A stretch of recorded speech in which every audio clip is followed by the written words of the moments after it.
Bagaimana jika orang yang seharusnya melindungimu justru menjadi ancaman terbesar dalam hidupmu? Seorang ayah yang terobsesi dengan ilmu hitam, rela mengorbankan darah dagingnya sendiri demi perjanjian gelap. Awalnya semuanya tampak biasa saja, hingga satu persatu kejadian mengerikan mulai terjadi. Bagaimana cerita selengkapnya? Ini dia kisahnya.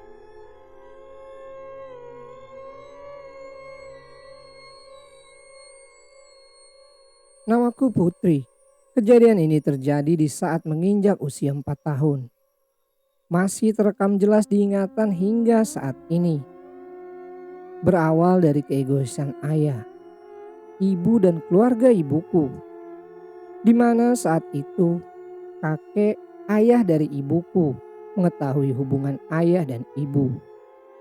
Bukan tanpa alasan kakek melarang keras ibuku mempunyai hubungan dengan ayah.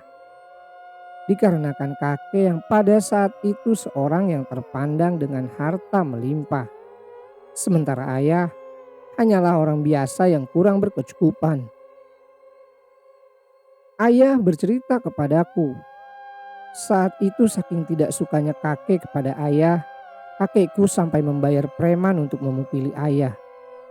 Tapi karena mungkin ayah sangat mencintai ibu, dan begitu pun sebaliknya, mereka masih tetap nekat melanjutkan hubungannya secara diam-diam.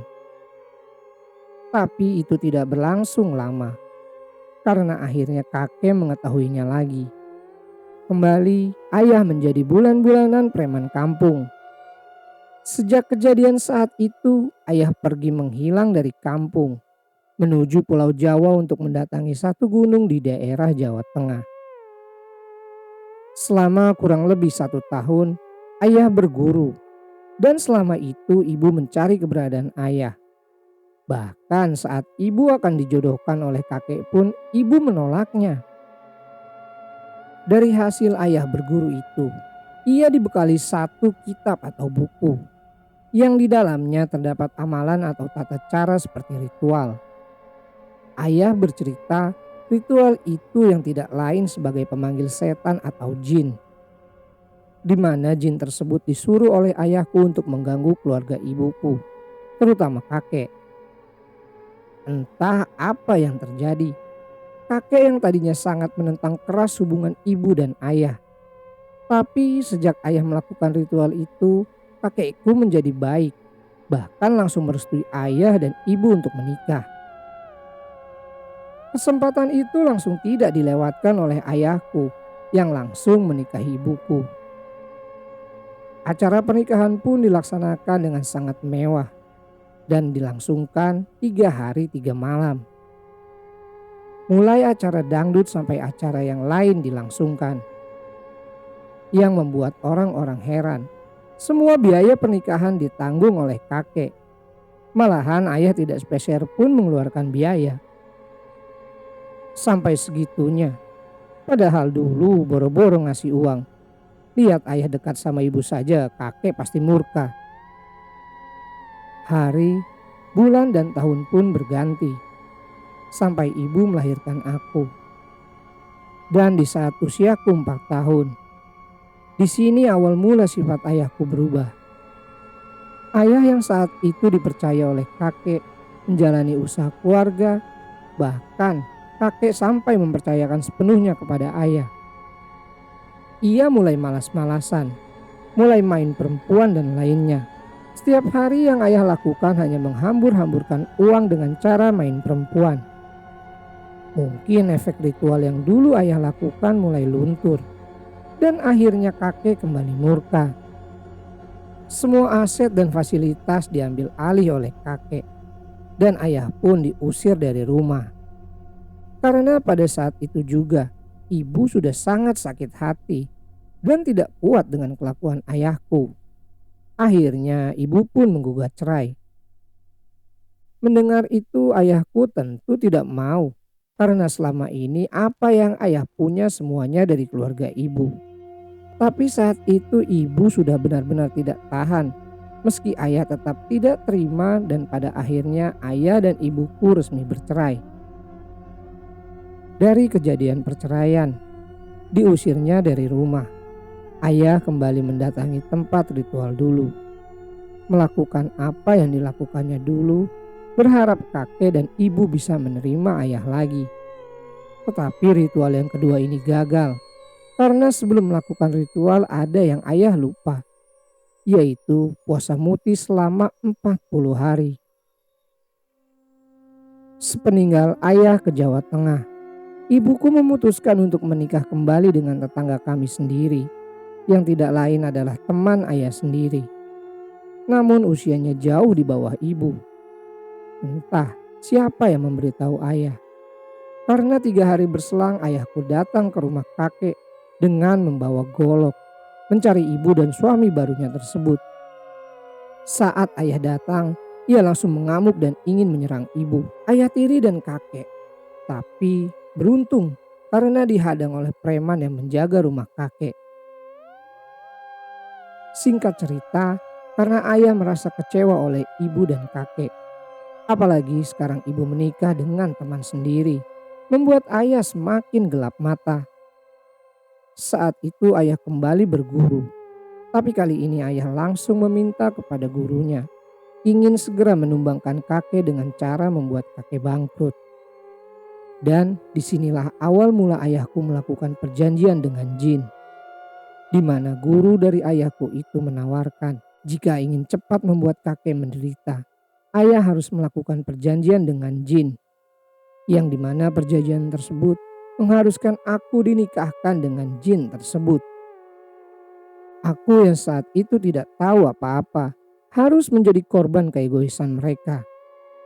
Dan benar saja, sejak dilakukannya perjanjian itu, aku mulai merasakan hal-hal aneh, di mana aku yang masih di usia itu, tapi sudah mengalami mimpi basah yang seharusnya itu terjadi pada perempuan dewasa, bukan pada anak usia 4 tahun sepertiku. Di dalam mimpi, aku sering didatangi oleh sosok hitam besar yang langsung memaksa berhubungan badan. Aku yang saat itu belum paham dan tidak tahu apa yang aku rasakan saat itu. Hanya bisa diam tanpa berani untuk bertanya kepada siapapun. Dengan apa yang terjadi kepadaku, yang mungkin otomatis perjanjian ayah dan jin tersebut berhasil.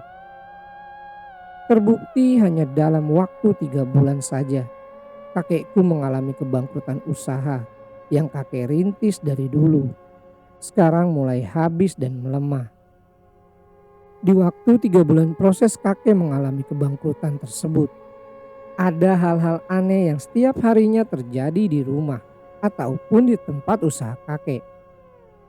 Hal aneh yang pertama adalah terjadi di gudang penyimpanan padi dan beras yang berada di belakang rumah, di mana tempat penyimpanan yang kakek khususkan untuk menyimpan stok hasil panen itu. Ditemukan banyak ular hitam dengan berbagai bentuk, dari mulai yang terkecil sampai ukuran 3 meter. Mungkin jika hanya ular biasa jumlahnya hanya beberapa ekor saja, tapi yang ditemukan jumlahnya puluhan, bahkan ratusan. Terdapat di tengah gundukan karung, bergelantung di atap. Bahkan saat orang suruhan kakek mengangkat beberapa karung beras, terlihat ular itu seperti menyembur keluar dari tanah. Padahal selama berpuluh-puluh tahun tidak pernah ada kejadian seperti ini. Jikapun ada, hanya 1 atau 2 ekor saja. Itu pun ular sawah atau ular biasa. Tapi ini jumlahnya ratusan dengan warna ular hitam pekat. Ada satu hal yang membuat semuanya heran. Dari sekian banyak ular tidak ada satupun yang menyerang kakek dan para pekerja. Padahal secara logika sifat ular jika diganggu atau didekati, kalau tidak kabur pasti menggigit. Tapi tidak pada ular-ular ini. Terlihat hanya menggeliat-geliat saja, dan jika diangkat menggunakan kayu, ular itu tidak melawan, terkesan hanya diam saja. Melihat hal tersebut kakek pun dibuat kesal, karena semakin diusir dan disingkirkan, ular itu seperti tidak ada habisnya, bahkan semakin banyak. Yang kakek takutkan, ular-ular itu menjalar ke tempat lain atau masuk ke dalam rumah. Pada akhirnya dengan sangat berat hati, kakek memutuskan untuk membakar gudang penyimpanan padi dan beras tersebut. Meski masih terdapat banyak padi dan beras di dalamnya. Namun kakek tidak ingin ular-ular tersebut masuk ke rumah atau ke rumah warga. Disaksikan oleh para warga dan RT RW, kakek pun membakar gudang penyimpanan itu. Nenek, ibu dan keluarga yang lain pun sangat bersedih melihat semuanya, termasuk warga yang menyaksikan kejadian pada saat itu. Tak butuh waktu lama, proses pembakaran gudang pun selesai. Dan alangkah terkejutnya aku dan semua warga yang menyaksikan ketika mengetahui tidak ada satupun bangkai ular atau bekas ular terbakar. Yang tersisa hanya puing-puing dan sisa-sisa beras yang tidak terbakar sempurna. Karena merasa penasaran, satu persatu puing-puing diangkat. Bahkan karung yang berada di tumpukan bawah pun diangkat semua. Tetapi tidak ada satupun terdapat bangkai atau tanda-tanda bekas ular yang terbakar. Melihat hal aneh yang terjadi saat itu, kakek berpikir dan merasa ada yang tidak beres. Namun saat itu kami semua belum tahu apa dan siapa yang sudah tega berbuat seperti ini. Hal aneh yang terjadi di gudang tempat penyimpanan padi belum diketahui penyebabnya. Kembali kakek mengalami musibah lainnya, di mana sawah kakek yang seharusnya siap panen mengalami gagal panen dikarenakan diserang oleh hama yang menyebabkan 2 hektar lebih rusak semuanya. Sementara sawah warga yang berada di dekat dengan sawah kakek tidak satu pun yang terserang oleh hama itu, yang menyebabkan kerugian yang sangat besar saat itu. Ditambah usaha kakek yang lainnya mengalami kerugian serupa. Akibat dari kejadian tersebut membuat kakek jatuh sakit. Sudah hampir 1 tahun kakek tidak mempunyai penghasilan, dikarenakan setiap kakek memulai selalu gagal. Begitupun dengan sawah, setiap akan panen pasti selalu habis diserang hama. Sementara sawah warga yang lain tidak pernah mengalami hal tersebut. Akhirnya dengan berat hati, kakek menjual semua sawahnya. Semenjak saat itu ekonomi keluarga kami pun mengalami masalah. Karena andalan kami hanya dari usaha dan sawah kakek saja. Hal tersebut yang mengharuskan kami sedikit mengirit. Masalah ekonomi yang kami alami membuat sikap ibu menjadi berubah kepadaku. Aku yang dari dulu tidak pernah mengalami kekerasan, dibentak oleh ibu pun aku tidak pernah. Tapi sekarang semuanya berbeda. Bukan hanya bentakan saja. Jika ibu sedang kesal atau ada masalah, pasti aku yang menjadi sasarannya. Singkat cerita, beberapa tahun pun berlalu. Kini aku sudah beranjak dewasa. Tetapi mimpi yang terus menghantui itu masih tetap terjadi di malam-malam tertentu. Pada saat itu aku belum mengetahui apa yang sebenarnya terjadi terhadapku. Dan inilah yang akan menjadi penyebab mimpi buruk sampai saat ini. Tepat saat usiaku menginjak 26 tahun. Aku memutuskan untuk menikah. Namun pernikahanku tidak bertahan lama. Padahal rumah tanggaku saat itu tidak ada masalah. Bahkan bisa dibilang harmonis. Tetapi entah kenapa, suamiku memutuskan untuk menceraikanku dengan alasan yang tidak jelas. Apa mungkin karena aku mengalami keguguran untuk alasan suamiku meninggalkanku? Entahlah. Sempat aku mencoba kembali membuka hati, tapi tetap saja sama. Setiap ada lelaki yang mendekatiku dan ingin menikahiku, tapi selalu gagal. Lagi-lagi dengan alasan yang tidak jelas. Selang 2 bulan aku kembali dekat dengan seseorang yang pada akhirnya sampai melangsungkan pernikahan. Sempat hamil, namun lagi-lagi aku mengalami keguguran. Dan yang lebih parahnya, kembali suamiku menceraikanku. Dari usia 26 sampai 28 tahun, aku sudah menikah sebanyak 5 kali. tapi tetap selalu gagal. Dan selama 5 kali itu, aku selalu mengalami keguguran dan mimpi pun semakin menghantui. Di mana sosok yang datang di mimpi itu selalu memintaku untuk melayani selayaknya suami istri. Sampai di suatu malam, di dalam mimpi sosok itu pernah berkata, "Sampai kapanpun kamu tidak akan pernah bertahan lama jika menikah dan tidak akan mempunyai keturunan karena akulah suamimu dan selama kamu mengalami keguguran itu adalah anakku dan aku berhak membawanya." Dari mimpi itu membuat aku mencoba untuk bertanya-tanya ke sana kemari. Sudah beberapa orang pintar yang aku datangi, namun tak satu pun yang bisa menjawab apa yang sedang aku alami. Sampai di suatu hari, temanku menyarankan untuk ruqyah yang tempatnya tidak jauh dari rumah temanku tersebut. Singkat cerita, aku diantar temanku pergi ke tempat ruqyah yang direkomendasikan. Setelah sampai dan bercerita kepada Pak Ustadz, akhirnya proses ruqyah pun dilakukan.